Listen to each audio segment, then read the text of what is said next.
സംസ്ഥാനത്ത് 2 ജില്ലകളിൽ പക്ഷിപ്പനി സ്ഥിരീകരിച്ചതോടെ ജാഗ്രത പാലിക്കണമെന്ന് ആരോഗ്യമന്ത്രി വീണ ജോർജ്. ആലപ്പുഴ, കോട്ടയം ജില്ലകളിൽ ഒരു ഇടവേളയ്ക്ക് ശേഷമാണ് പക്ഷിപ്പനി സ്ഥിരീകരിച്ചത്.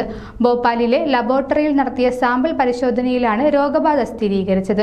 ഇതോടെ പ്രതിരോധ നടപടികൾക്കായി മൃഗസംരക്ഷണ വകുപ്പ് നിർദ്ദേശം നൽകിയിട്ടുണ്ട്. സംഭവത്തിൽ ആരോഗ്യ വകുപ്പ് മന്ത്രി വീണ ജോർജിന്റെ നേതൃത്വത്തിൽ state level rapid responsible team യോഗം ചേർന്നു.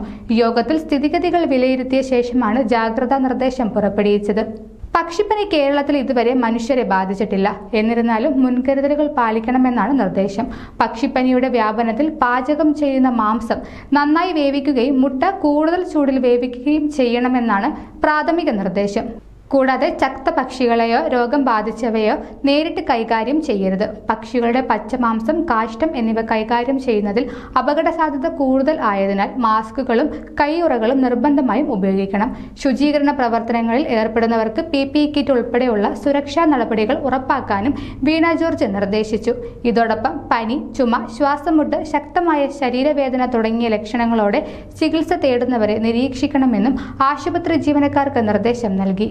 ആരോഗ്യ വാർത്തകൾ ഇനി നിങ്ങളുടെ വിരൽത്തുമ്പിൽ. ഡോക്ടർ ലൈവ് ചാനൽ സബ്സ്ക്രൈബ് ചെയ്യൂ. The first 24/7 health news channel.